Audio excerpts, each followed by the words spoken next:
આજે આપણે દેશી માવાના પેંડા બનાવીશું. એના માટે મેં 1.25 કિલો દેશી માવો, 900 ગ્રામ ખાંડ, 8 થી 10 નંગ એલચીના લીધેલા છે. પેંડા બનાવવા માટે માવાને છીણી લઈશું.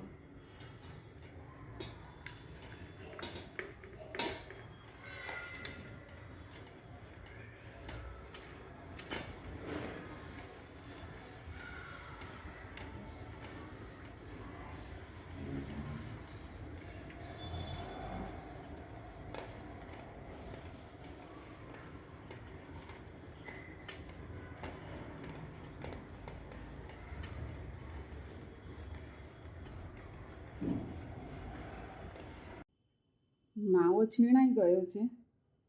હવે આપણે પેંડા બનાવવાનું ચાલુ કરી દઈએ. પેંડા બનાવવાની શરૂઆત કરી દઈએ. તો આપણે બફળિયું લેવાનું છે. એમાં આપણે આ ખાંડ નાખી દેવાની છે અને ખાંડ ડૂબે એટલું આપણે પાણી લેવાનું છે.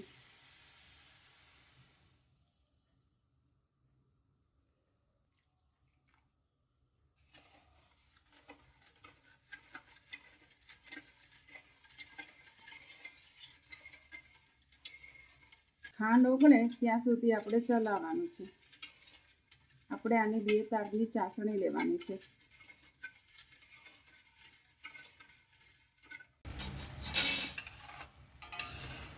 પાણી ઉકળવા માંડ્યું છે આપણું.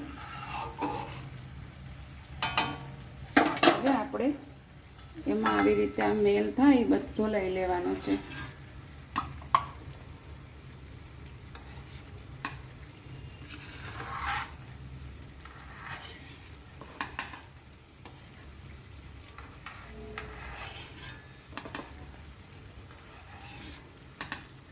ચાસણીમાંથી જેટલો મેલ લેવાય એટલો લઈ લેવાનો.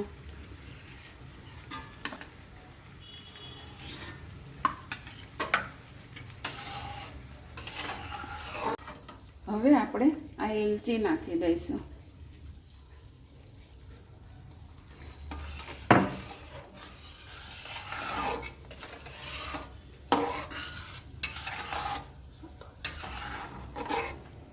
આ સમયે એલચી નાખવાથી એમાં એલચીની ફ્લેવર બેસી જાય છે.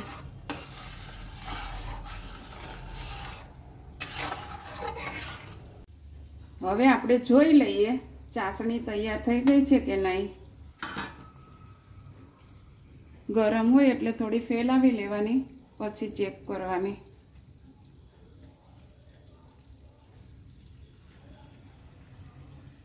બે તાર થઈ ગયા છે આપણા. હવે આપણી ચાસણી તૈયાર થઈ ગઈ છે.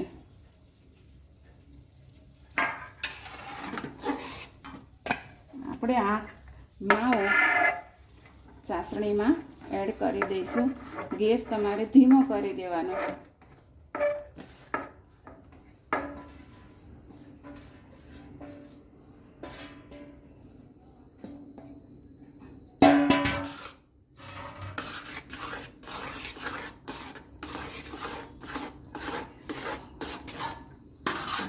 હવે આને સતત ચલાવતા રહેવાનું છે.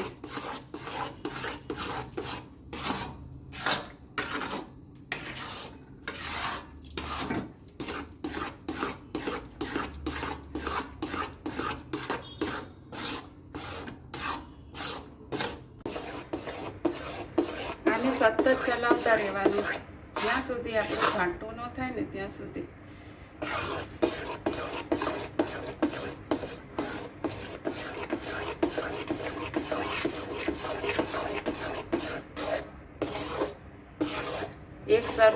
એક સરખું થઈ ગયું છે. હવે ધીરે ધીરે જાડું થવા માંડશે, પણ આને તમારે સતત ચલાવતા રહેવાનું. 10 મિનિટ થઈ ગઈ છે. હવે જો આમાં બબલ થવા માંડ્યા છે તો તમારે ચલાવતા ખાસ ધ્યાન રાખવાનું.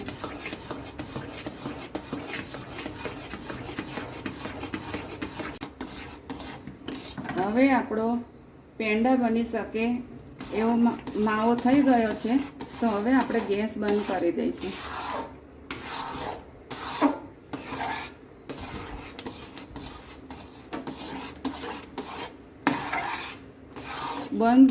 ગેસ બંધ કર્યા પછી પણ આપણે 5 મિનિટ સુધી સતત ચલાવતા રહેવાનું છે. હવે આપણે એને રૂમ ટેમ્પરેચર ઉપર ઠંડુ થવા દઈશું. તો આપણો માવો પેંડા વળે એવો થઈ ગયો છે. જો તો હવે આપણે પેંડા વાળી લઈએ. આવી રીતે એક વખત ચલાવી લેવાનું.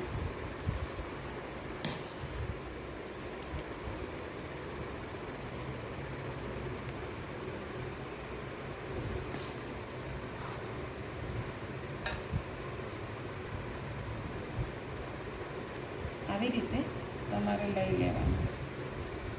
પછી એક સરખા તમારે જેટલા માપના વાળવા હોય એવા થોડી વારે આવી રીતે કરવાનું. અને પછી તમારે જો આવી રીતે પેંડા વાળી લેવાના. હું તમને બતાવું. અહીંયા મૂકી દેવાનું. એની ઉપર મારી પાસે આવું બીબું છે તો હું બીબાથી પાડીશ. એવી રીતે બીજો પણ વાળી લેવાનો.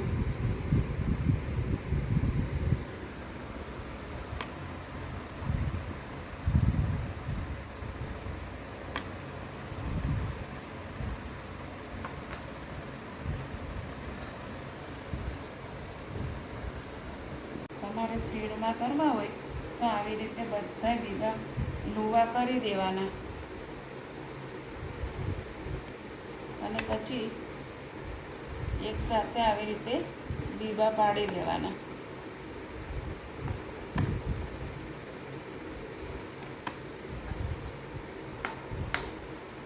બધા પેંડા તૈયાર થઈ ગયા છે.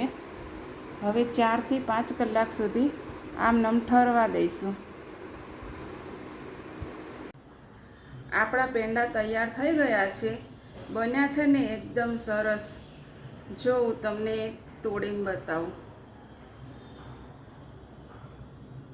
બન્યા છે ને એકદમ કણીદાર અને પોચા.